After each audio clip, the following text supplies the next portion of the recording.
my vibration. Do sit down. Thank you. This room is very interesting. I noticed it the other night. I'm not at all surprised. Have you ever been to Cowden Manor? Oh, no, I'm afraid I haven't. It's very interesting, too. Hits you right between the eyes the moment you walk into the door. I have 2 lamps of sugar, no milk at all. I am profoundly disturbed, Madame Arcotti, and I want your help. I thought so. Oh, what's in these sandwiches? Cucumber. Couldn't be better. Fire away. It's most awfully difficult to explain. Facts first, explanations after. It's the facts that are difficult to explain. They're so fantastic. Facts generally are. Take artistic talent, for instance. Look at Michelangelo or Shakespeare. Try to explain how Mozart was able to snatch sounds out of the air and put them down on paper when he was just a baby. Facts, pure facts. Oh, I know it's a fashion to ascribe it to glands, but to that I say, fiddly-dee. Yes, I'm sure you're quite right.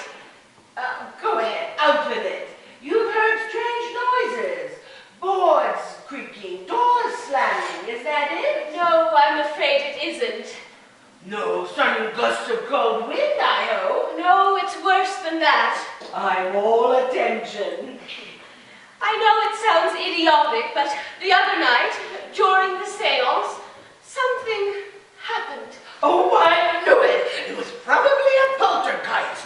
They're very cunning, and they often lie doggo for days. You know that my husband was married before. Yes, I heard it mentioned. His first wife, Elvira, died comparatively young. Where? Here, in this house, in this very room. I'm beginning to see daylight. She was convalescing after pneumonia, and one evening she started to laugh helplessly at one of the BBC musical programs and died of a heart attack. And she materialized the other evening after I'd gone. Oh, not to me, but to my husband. Capital, capital, this is marvelous. From your own professional standpoint, I can see that it might be regarded as a major achievement. A triumph, nothing more nor less than a triumph. But from my own personal point of view, you must see that, to say the least of it, it's embarrassing. Oh, this is splendid. I haven't had such a success since the Sudbury case. Please sit down again, Madame Arcotti. How can anyone sit down at a moment like this? Nevertheless, I must ask you to sit down and control your natural exuberance. I appreciate fully your pride in your achievement, but I would like to point out that it has made my position in this house untenable, and that I hold you entirely responsible. I'm dreadfully sorry, Mrs. Carmine. I've acted abominably. How can I help you? How? By sending her back immediately to where she came from, of course. Oh, well, I'm afraid that may be easier said than done. Do you mean she's liable to stay here indefinitely? Well, that may be entirely up to her. Oh, but my dear Madame Arcotti... Where is she now? My husband has driven her into Folkestone. Apparently she was anxious to see an old friend of hers who is staying at the Grand. Forgive this formality, but I must make a report to the Psychical Research Society. I would be very much obliged if there were no names mentioned. The report will be confidential. This is a small village, you know, and gossip would be most undesirable. I understand, yes, well. You say she's visible only to your husband? Yes. Visible only to husband. And audible too, I presume. Extremely audible. Extremely audible. Would you say your husband was devoted? I believe so. Husband devoted. It was apparently a reasonably happy marriage. Oh, tut, Mrs. Condamine. I beg your pardon. When did she pass over? 7 years ago. Oh, that must mean she has on the waiting list. Waiting list? Yes, otherwise she would have passed the materialization stage by now. She must have knocked herself down for a return visit, and that couldn't have accomplished that unless there had been a strong force pushing for it. Do you mean that Charles, my husband, wanted her back all that much? Or it could have been her own declaration. That sounds much more likely. Would you say she was a woman of strong character? I don't know, Madame Arcotti. I never met her, nor am I particularly interested in how or why she got here. I am solely concerned with the question of how to get her away again as soon as possible. Yes, well, I fully sympathize with you, Mrs. Conmon, and I will do everything in my power to help you. But I'm afraid at the moment I can't offer much hope. Do you mean to stand there and tell me that having mischievously conjured up this ghost or spirit or whatever she is and placed me in a hideous position, you are unable to do anything about it at all? Well, you know there was a time when just a drop of holy water could make a poltergeist disappear, but those days are gone. Où sont Laurent de Pont? Be that as it may, Madame Arcotti, I must beg of you to dematerialize my husband's first wife as soon as possible. But I can't do that. I haven't the slightest idea how to accomplish it. It's outrageous! I ought to hand you over to the police. You go too far, Mrs. Conmon. I go too far indeed. Do you realize what your insane, amateur muddling has done? Anything can happen when I'm in a trance. Well, all I can suggest is that you go into another one immediately and get this damned woman out of my house. I can't go into a trance at a moment's notice. It takes hours of preparation, and I have to be careful what I eat for days at a time. Why, today, for instance, I had luncheon with friends, and I had pigeon pie. That, along with these cucumber sandwiches, would make a trance out of the question. Well, you'll have to do something. I shall make a report to the Psychical Research Society at my earliest possible moment. Will they be able to do anything? I doubt it. But they'll have a committee, and they'll come down and ask a lot of questions, and do a lot of wall tapping and mumbo-jumbo, and then they'll have a convention, and they'll probably have to go on up to London to testify. Oh, it's too humiliating. It really is. Oh, now, don't upset yourself. Nothing can be gained by upsetting yourself. It's all very fine for you to talk like that. You don't seem to have the faintest realization of my position. But try to look on the bright side. Bright side, indeed. If your husband's first wife suddenly appeared from the grave and came to live in the house with you, do you suppose you would be able to look on the bright side? Well, I may I remind you that I came here upon your own invitation? On my husband's invitation. Well, if I had known that there were any ulterior motives, I certainly would have consulted you first. Your husband was obviously interested in making contact with his first wife. Had I known that at the onset, I naturally would have consulted you first. He had no intention of trying to get in touch with anyone. The whole thing was planned in order for him to get material for a mystery story he is writing about a homicidal medium. Am I to understand that I was invited here in a spirit of mockery? Not at all. He merely wanted to make notes of some of the tricks of the trade. Tricks of the trade?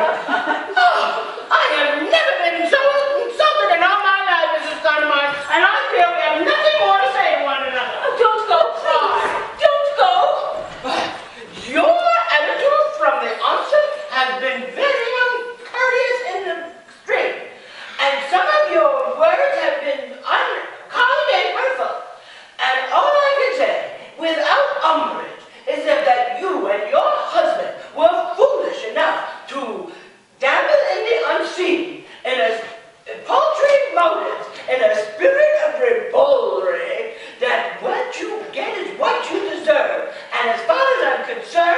You can stew in your own juice.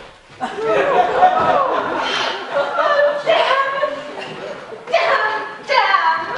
What's the matter? What's the matter, Marconi doing here? She came to tea. Did you ask her? Of course I did. You didn't tell me you were going to. You never told me you were going to ask Elvira to live with us. I didn't. Of course you did, darling. It was your subconscious. What was she so cross about? She practically cut me down. I told her the truth about why we invited her the other night. Well, that was quite unnecessary and most unkind. She needed taking down a bit. She was blowing herself out like a powder pigeon. Well, why'd you invite her to tea? To get me exercised, of course. Oh dear, I wish I could have a cucumber sandwich. I did love them so. Is that true, Ruth? Is what's true? What Elvira said. You know perfectly well I can't hear what Elvira says. She said you got Madame Marconi here to get her exercised. Is that true? We discussed the possibilities. There is a snake in the grass for you. You had no right to do such a thing without consulting me. I have every right. This situation is absolutely impossible, and you know it. If you just make an effort to try to be more friendly to Elvira, we might all have a jolly time. I have no wish to have a jolly time with Elvira. She certainly has a very bad temper, doesn't she? I can't think why you married her. Well, she's naturally a bit upset. We must make allowances. But I was never bad-tempered like that, was I, darling? Not even when you were beastly to me. I was never beastly to you. Where is Elvira at the moment? She's in the chair by the table. Now look here, Elvira. I shall have to call you Elvira, shan't I? I can't exactly go on saying Mrs. Condamine all the time, can I? It would sound too silly. I don't see why not. Did she say anything? She said she'd like nothing better. You really are so sweet, darling. I worship you. I wish to be absolutely honest with you, Elvira. Hold on to your hats, boys. I did ask Madame Marcotte here with a view to having you exorcised. And I think that if you were in my position, you would have done exactly the same thing, wouldn't you? I shouldn't have done it so obviously. What did she say? Nothing. She just nodded and smiled. Thank you, Elvira. That's very generous of you. I really would so much rather there were no misunderstandings between us. That's very mature, Ruth. I agree entirely. I want, before we go any further, to ask you a frank question. Why did you really come here? I don't see that you could have hoped to have achieved anything by it beyond the immediate joke of making Charles into a sort of astral bigamist. I came because the power of Charles' love tugged and tugged and tugged at me. Didn't it, my sweet? What did she say? She said she came because she wanted to see me again. Well, she's done that now, hasn't she? Well, we can't be inhospitable, Ruth. I have no wish to be inhospitable. I should like to have just an idea of how long you intend to stay, Elvira. I don't know. I really don't know. Isn't it awful? She says she doesn't know. Surely that's a little inconsiderate. Didn't the old spiritualist have any constructive ideas about getting rid of me? What did Madame Marconi say? She said she couldn't do a thing. Hooray! Don't be upset, Ruth. We shall soon adjust ourselves, you'll see. You must admit it is a unique experience. I see no valid reason why we shouldn't get a great deal of fun out of it. Fun? Oh, Charles, how can you? You must be out of your mind. Oh, not at all. At first I thought I was, but now I must say I'm beginning to enjoy myself. Oh, Charles! Charles! Oh, she's off again. Oh, you must not be so callous, Elvira. Try to see her point of view. I suppose she said something insulting. Oh, no, nothing of the sort. Now look here, Elvira. She's over by by the window now. Why the hell can't she stay in one place? Temper again. My poor darling Charles, what a terrible life you must lead. Oh, do be quiet, darling. You'll only make everything worse. Who was that darling addressed to? Her or me? Both of you. This is outrageous! Oh, for heaven's sakes, don't get into another state. I've been doing my level best since yesterday morning to do everything I can, and I'll be damned if I'm going to do it anymore. The strain is too much. She has the advantage of being able to say whatever she wants without me being able to hear her. But she can hear me all right, can't she? Without any modified interpreting. Modified interpreting? I don't know what you mean. Oh, yes, you do. You haven't told me once what she really said. You wouldn't dare. Judging from her photograph, she's the type who would use the most unpleasant language. Ruth, you're not to talk like that. I've been making polite conversation all through dinner last night and breakfast and lunch today, and it's been a nightmare. And I am not going to do it anymore. I don't like Elvira any more than she likes me. And what's more, I'm sure I never could have, dead or alive. If, since her untimely arrival here the other night, she had shown the slightest sign of manners, the slightest sign of breeding, I might have felt differently towards her. But all she has done is try to make mischief between us and have private jokes with you against me. I am going up to my room now. I shall have my dinner on a tray. You and she can have the house to yourselves, and you can joke and gossip as much as you like to your heart's content. First thing in the morning, I am going up to London to interview the Psychical Research Society. And if they fail me, I shall go straight to the Archbishop of Canterbury! Let her go. She'll calm down later on. It's unlike her to behave like this. She's usually so equable. No, she isn't. Not really. Her mouth gives her away, Charles. It's a hard mouth. Her mouth's got nothing to do with it. And I resent you discussing Ruth as if she were a horse. Do you love her? Well, of course I do. As much as you love me? Well, don't be silly. It's entirely different. I'm so glad. Nothing could have been quite the same, could it have? You always behave very badly. Oh, Charles. I'm grieved to see that your sojourn in the other world has done nothing to improve you. Go on, darling. I love it when you pretend to be cross with me. I'm now going up to talk to Ruth. Cowardly custard. Oh, don't be idiotic. I can't let her go like that. I've got to be a little nice and sympathetic. I don't see why, really. If she's so set on being disagreeable, I should just let her get on with it. Well, the whole business has been very difficult for her. We must be fair. She should learn to be more adaptable. Well, she probably will in time. It's been a shock. Has it been a shock for you too, darling? Well, of course it has. What do you expect? A nice shock? What do you want, Elvira? What? I don't know what you mean. I seem to remember that whenever you were overpoweringly demure like this, it usually makes you wanted something. I think it's horrid of you to be so suspicious. All I want is to be with you. Well, you are.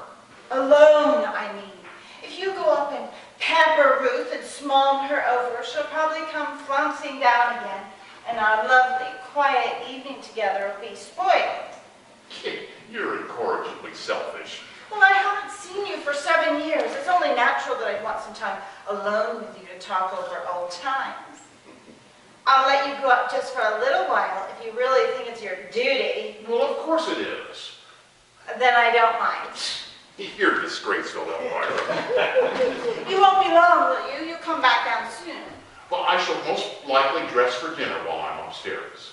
Darling, you don't have to dress for me. I always dress for dinner. You can read the tablet or something. What shall you eat? I should like to watch you eat something very delicious. Be a good girl now. You can play the gramophone if you like. Thank you, Charles.